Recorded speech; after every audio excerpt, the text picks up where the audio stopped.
國內而家咪鼓勵人哋唔好食剩嘢嘅，即係所謂空碟行動，要食到乾乾淨淨。呢個喺古人啦，其實有意思嘅。從因果嘅角度咧，食就係福，所以如果你食得嗰隻碟乾乾淨淨咧，你係有口福。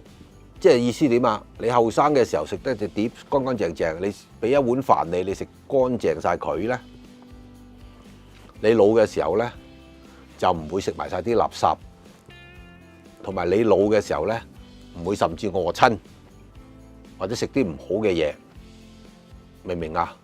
呢個就係口福。